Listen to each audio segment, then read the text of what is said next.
Welcome back to Sephardic U Presents, where we connect Torah, tradition, and today. I'm Nathaniel, and this week we dive into Parashat Noach. It's one of those portions that almost everyone remembers: the flood, the animals, two by two, the ark, and of course the rainbow. But beyond the children's story lies a deep question. When the world around us feels violent, corrupt, and full of chaos, what does it mean to be a Noah? What does it mean to stay righteous in a generation that's lost its moral compass? Okay. Well, this week Ooh. we'll explore three key ideas. The Torah's word, ḥamas. Ironically, we always talk about the relationship to current events. So the Torah's word, ḥamas, and what it reveals about the moral state of humanity. Number two, what it truly means to build an ark in our own time. And three, the message of the rainbow, which is God's covenant of mercy after destruction. So let's unpack these ideas together. And Sam, why don't you start us off, and we'll start with ḥamas. Violence then and violence now. Yeah, and this, thanks, Nathaniel. This was a major shock for me. I actually learned this in 2023. As you all remember, October 7th happened on Simchat Torah. Mm-hmm. And, of course, this is this parasha is 2 weeks later, or a That's week right. after Simchat Torah. So when I read it, I was shocked to find out when it said that the world was full of violence, that the Hebrew word for violence was ḥamas. And actually, I told everyone in my family this. I was like, look at this, look, and everybody was kind of, they would raise everybody's eyebrows. And what it says, kind of the simple explanation here, is that the earth was corrupt and it was filled with violence. And there's an interesting interpretation I heard in the Jewish tradition. I don't remember who said it, but they said that it wasn't just that there was a lot of violence and thievery and all kinds of things, but it's that these things have been declared legal, right? That it was at the time said that it was actually fine. It was okay to steal, it was okay to kill legally. The And lawlessness. right, that the lawlessness was basically made legal. And we've seen a lot of this. Those of us who have lived I mean, I've been here in the US, but I imagine in many parts of the world, if you look at the last 50 years, a lot of things that are absolutely immoral have been declared legal. And a lot of people that I speak to say, well, it's legal. If it's legal, you can do it. Right. And so this, I think, is the first question, is what happens when the entire world seemingly goes crazy and to the point where they declare things legal that are clearly immoral. And so many people will side with the legal part and say, "Hey, you know what, I'm just going to drop this whole moral thing, and if it's legal, I'll do it." But then many of those same people will criticize what happened in Nazi Germany, and how is it possible that all these people in Nazi Germany, they followed Hitler, and they did their part in rounding up, betraying, and murdering Jews and all that. And people don't realize that at the time, that was the law in Germany, right? And so if you followed what was legal, then that's what you did. And after the war, there were the Nuremberg trials.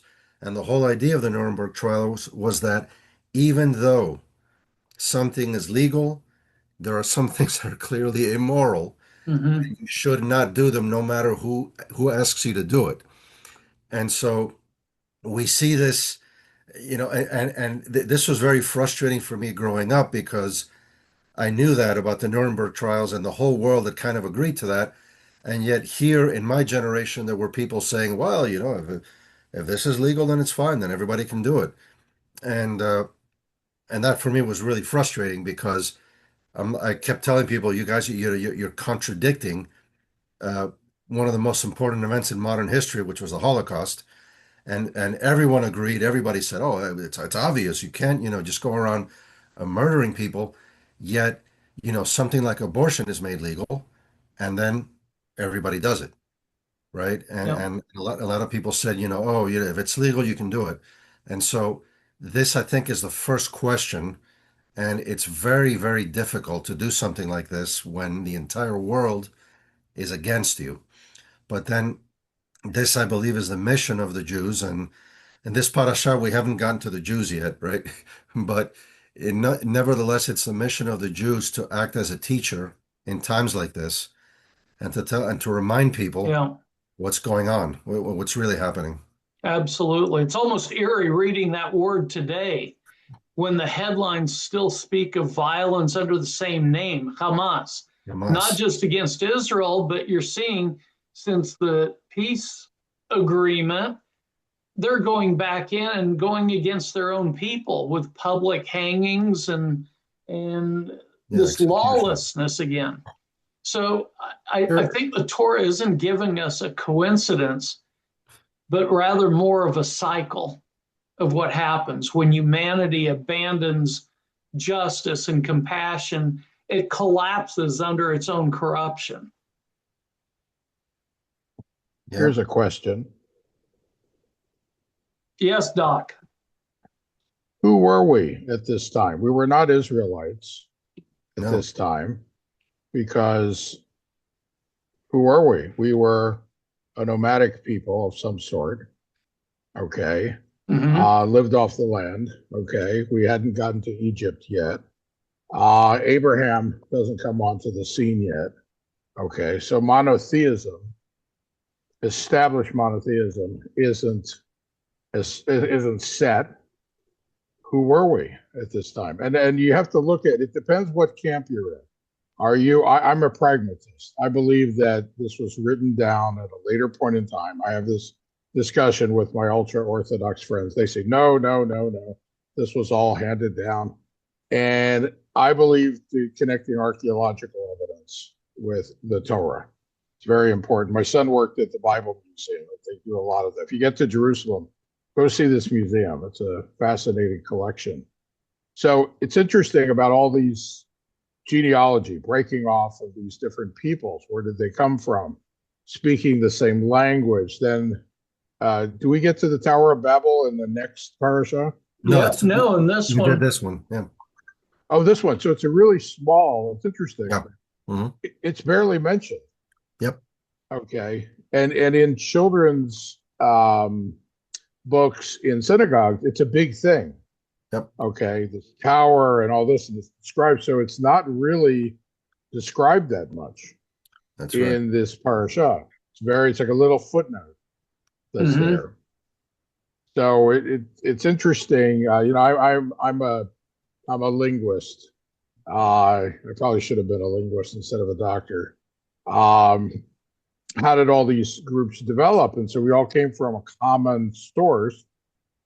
We went different directions, different areas we settled. And a lot of this has to do with grazing land. And even Abraham from Ur was looking for good grazing land.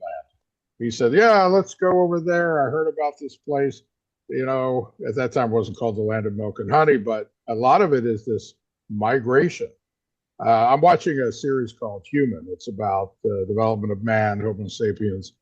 And the first man, as he came out of Africa, went to the Levant. Mhm. Okay. And that's how, and Neanderthals were also there. So you can tie that in to the Torah. You can make connections to the Torah from archaeology. The Ararat, I'm just going to say one more thing. Ararat's very interesting. I have a lot of Armenian friends. They revere Mount Ararat. If you get a chance, see a movie called Ararat. It's by a director called Atam Agoyan, who's a Canadian, who's Armenian, who poses the question about the Armenian genocide. And if you can see it, it's a gorgeous movie. And it talks about their perspective of the mountain and what it means to them. And, there are people who've gone up there to look for Noah's Ark, whether they found it or not. But it is a place that exists. So, and then we could talk about Gilgamesh, but I'm not going to go there. Right. So, anyone want to take a stab at that Yeah, question? I, Who were we? yep. Go on. The Parasha of Noah is not is not the purpose of the Parasha is talking about humanity. It is not talking. It is not a geographical story. It is not an archaeological story. It is man. We have had 10 generations from Adam to Noah. A lot has happened, which is not spoken of in the Torah. It is not written. Only salient objects, salient subjects are being spoken of. The story of Noah is what is important, because from Noah is going to come Abraham. And we are being shown a world of violence where lawlessness is predominant, and the destruction of this world. We have to look at the Torah. It is the story of man. Man is the most important subject of the Torah, and how man is going to be given a set of laws to become a civilized person, a cultural and moral person. Well, God's a forgiving God, right? He So is. I wonder if, or what do you think of this? We're 10 generations in. First of all, he's got to feel disappointment with Adam and Eve because Eve eats from the tree of knowledge, tempted by the serpent, and that leads to Adam. And then the death of the Abel and Cain. You have the first slaying.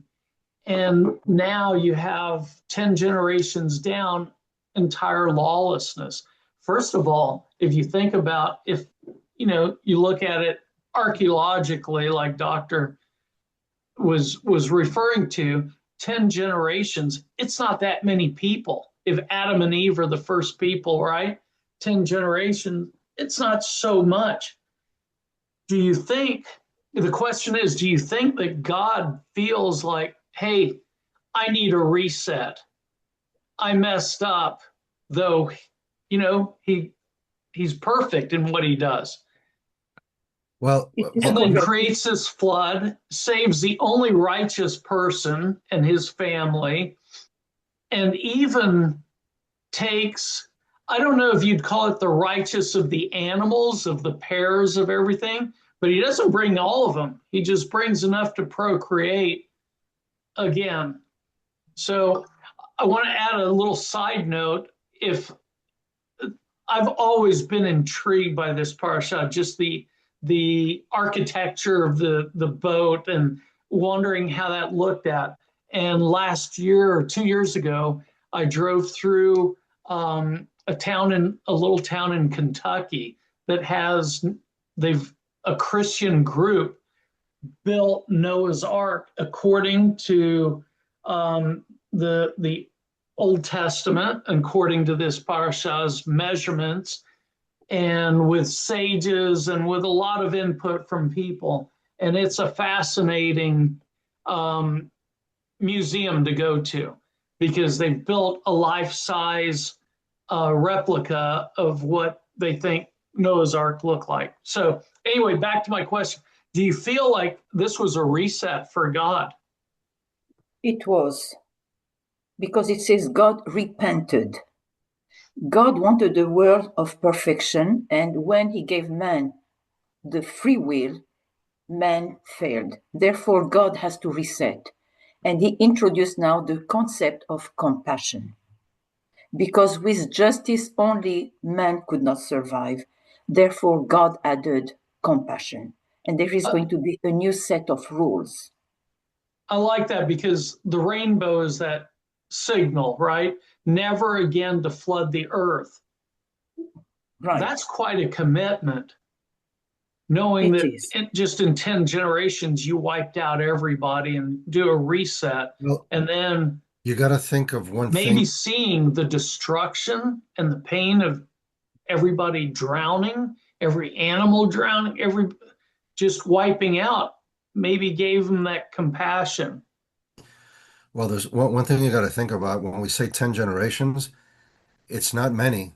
10 is not a big number, but No. but it was a very long time because each generation, these people were living 800, 900 years. Yeah, but that's questionable whether those were in their time frames or not, right? There could be an argument for that. Is Well, the there's equivalent of 950 years compared to Well, 80 today. there's no, a number that I'm sorry, go ahead. no, there's this part of the Torah, the Genesis and Noah, it leaves a lot of unanswered questions, right? Right. The history here is very incomplete. I've read a lot of other sources that fill in many gaps, but I'm a little reticent as to bring all these things here.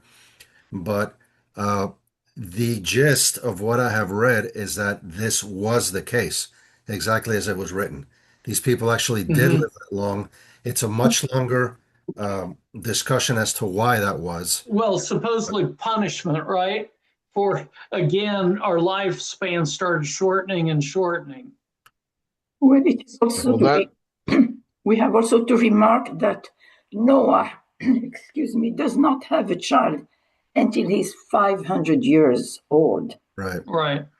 The others have children at the age of 160, 120. There is a decrease. And suddenly for Noah, he waits until he's 500 years before he has a child Mm-hmm. because God did not want him to be destroyed in the flood. Mm-hmm. Okay. It was a Doc. new world, a new dawn, and new the children. That's the interesting. number 40 has an interesting significance later on in the Torah. Do you know where that's significant? The number 40? The 40 years in the desert. Right. Right. Yes. And It is also, why the number 40? it starts also with this, Because I'm sorry. why the number 40? Because people didn't live that long. And in that 40 years in the desert, all the generations were to die out, the generation that Right. had left Egypt, with the exception of Aaron and Moshe, right? No, it was Caleb and Joshua. Aaron and Moses died before when they got to Israel. So Joshua was not born in Egypt, right? It actually He doesn't may have say, been. but He may yeah, have been. it doesn't say. Okay, I thought he was the newer. Okay, so 40 has this. If you go into the commentary, I'm trying to think of the name. There's some interesting things about numbers and why 40, and then 40 days of rain. And, we were facing global warming, if you believe it or not. So we possibly succumbing to God's will with all of this. We're committing crimes against the environment. Okay, Yeah. think of it that way. So are Well, we destined to have this repeat itself? God says no, but we're the culprits in that particular avenue. So yeah, think about that. we Just are throw the that out. cause. Jonathan makes a nice analogy too. He said 40 weeks, that's a period of a baby, making a baby as well, Yeah. 39, 40 Ah, weeks, Right. Yeah. which is oh, interesting. a great analogy. Yeah. There's a lot I of want to cycles. move on. Not we've got to get to our next point here, and we've got a perfect segue of building the ark and Right. But protecting what's sacred. can I say one thing though before we move on? I wanted to answer the doctor's question of who were we? Yeah, So there's no Jews at this point, but there are Semites. Okay. Yes. Not yet. The Not Semites yet. come from Shem. And the interesting thing is Ah, maybe we don't get into this a lot today, but if you look at the three lines that are described, you can actually start to see how the world broke up. You can see that Shem was basically the Middle Easterners. This is very loosely, right? right. Shem, mostly the yeah. Middle Easterners, Yafet are the Europeans, and Ham are the Africans. That's right. very loosely. Ah, And but you can actually see there's a few words of some of the children's names will give you a clue. For example, one of Yafet's sons was Yavan, and that's how we call Greece in Hebrew. Yes. And So, ah, also Ham, Mitzrayim, yes. Canaan. What's the other one? Cush. Cush is Ethiopia. Yeah. Mitzrayim is Right. Egypt. hmm And so you see these, you start to see how it laid out. So Right. that's the Well, answer for that. Excellent. I Excellent. I just Thank want you. to ask a question, please. Can I ask Okay, a question? one at a time. Absalom, and then I I think have a Stefan question. has a question. Go on, Absalom. Son of Misraim by Ham, a person called Ludim, Uh-huh. and by Sam is the same but in singular form, Lud. Are they different or are they the same? Yes, Ludim and Lud. some of the names were repeated, right? For example, I think there was two Havilas, right? One was from Ham, the other one I think was from Shem. And there were Lamech several that also. had, Correct. right? But I would think that they're different people, even though they have the Because same name. this tribe, it exists in North Africa, Lud, Interesting. Wow. and you find Lud in Ezra or Nehemiah, Okay. that they were in the Interesting. exile. But is Lud here, the Misraim, is the Libyans? Yes, it is.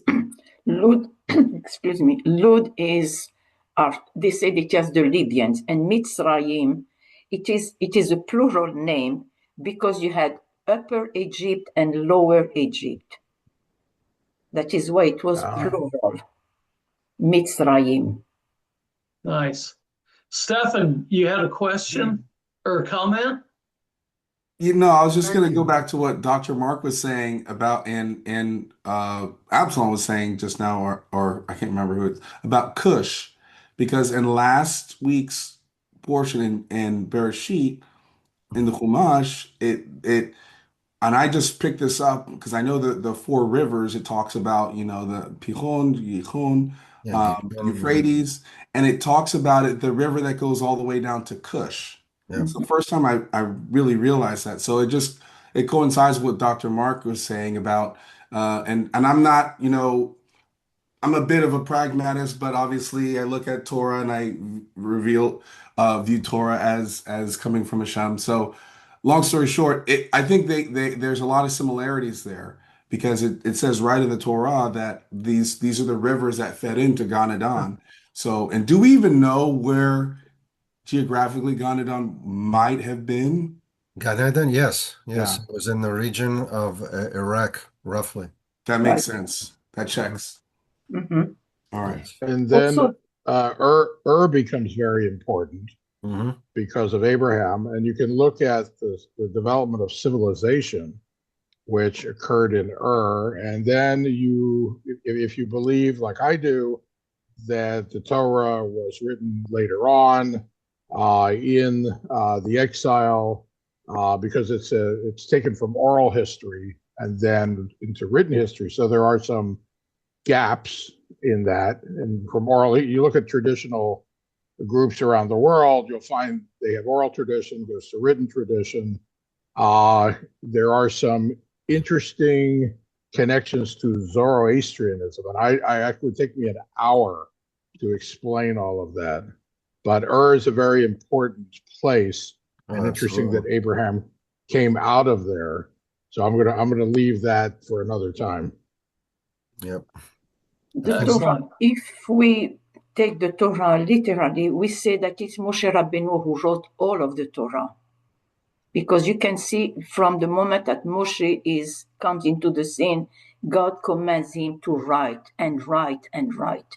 And at the end of Devarim, in the book of Deuteronomy, it says that Moshe Rabbeinu wrote all of the Torah. So I believe Okay. that this puts to rest those theories for those who believe in the Torah, that Torah is emet. Beautiful. I think Jonathan has his hand up.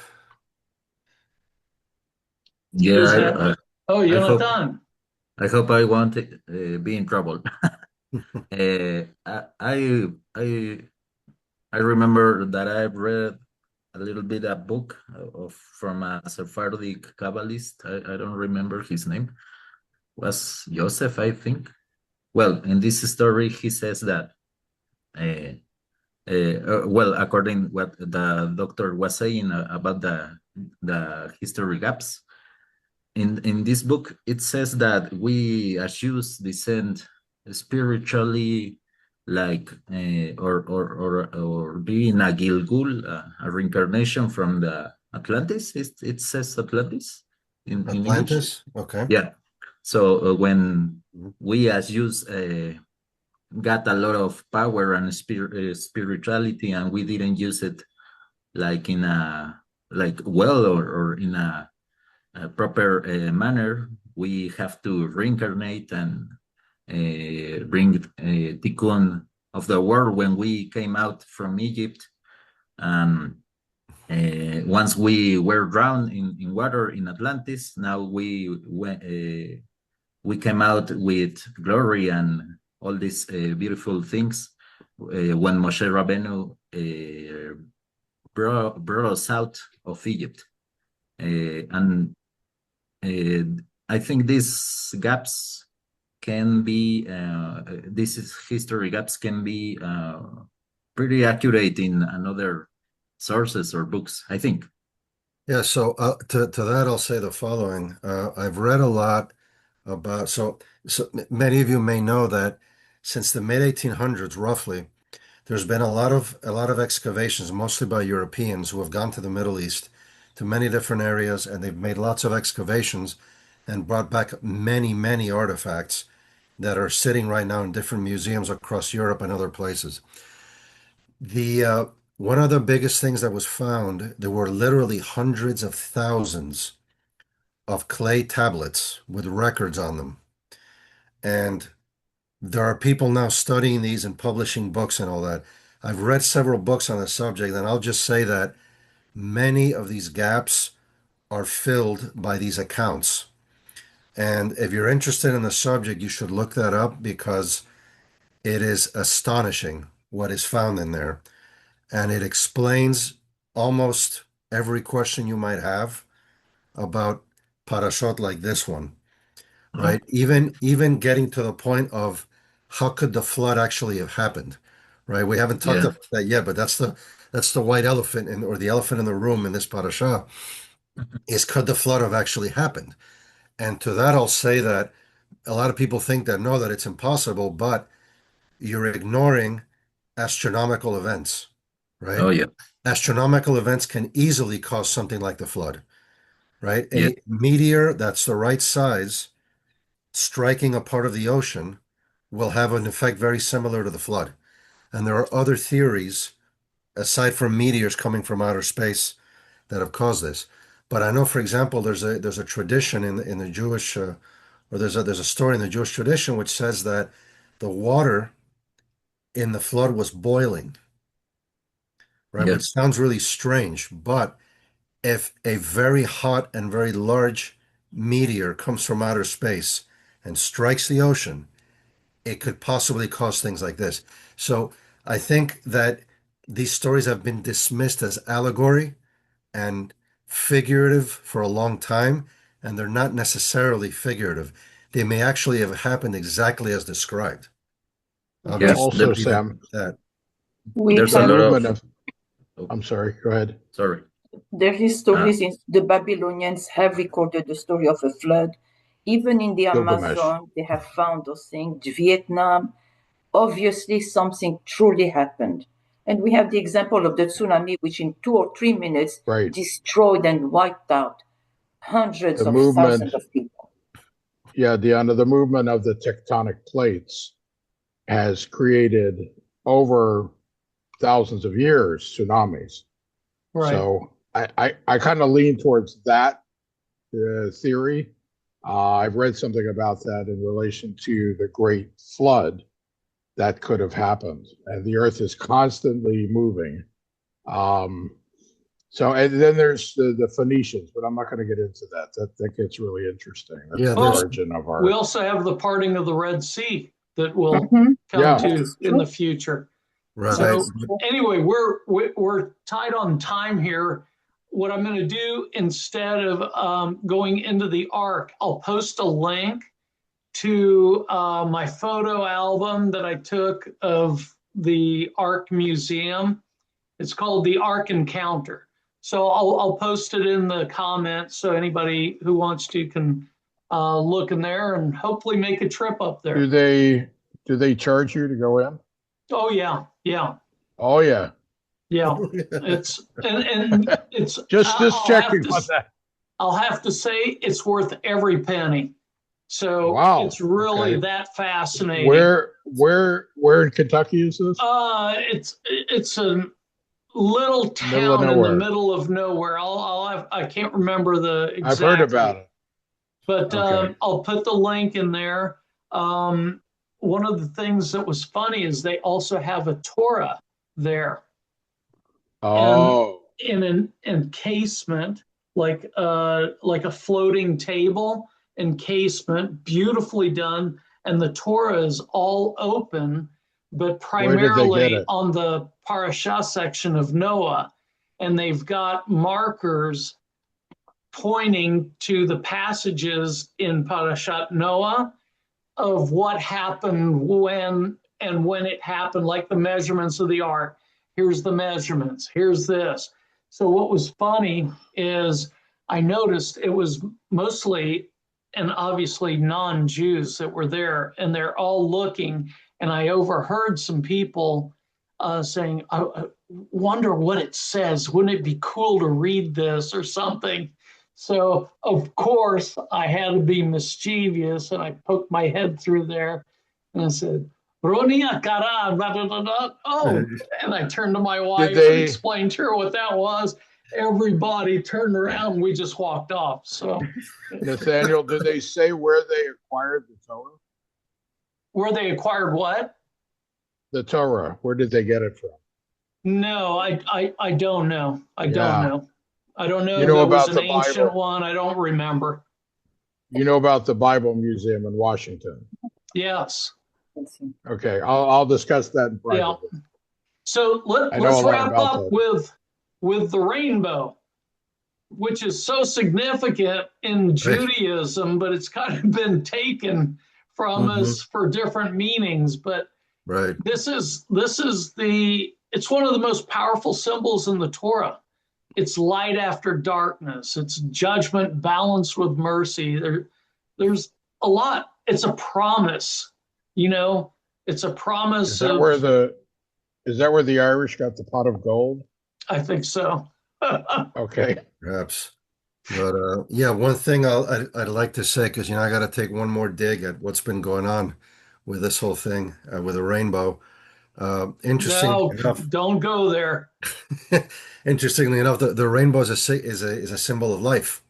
Yeah. It's a symbol of enduring and continuing life in the Torah.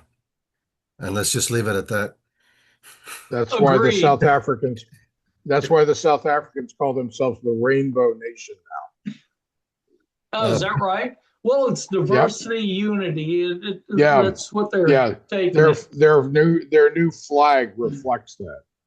So excellent conversation as always. And so as we enter this new week after the holidays, we're 1 week out of for Sukkot, but Parashat Noach happens this coming Saturday, which makes it 2 weeks after. It calls on us to do three things. One is to recognize the violence and injustice around us. Number two, to build our own ark. And what do I mean by that? Our ark of holiness. We're supposed to be a shining light. They always say the body is our temple, and this is what I feel is part of the message. And then the next is carry the rainbow, covenant of hope in everything we do. So the flood ended, but our responsibility continues. every act of kindness, every prayer, and every effort towards peace, that's how we keep the covenant alive. So I'll speak on behalf of Sam and I. We both wish you a meaningful week. Thank you, Sam, as always. And may it be one of renewal and calm after the storm. Sam, as always, keep learning, keep building, keep believing that light can break through any darkness. Shavua Tov, everyone. Shavua Tov. Shavua Tov. Hazak Baruch. Shavua Tov, everybody.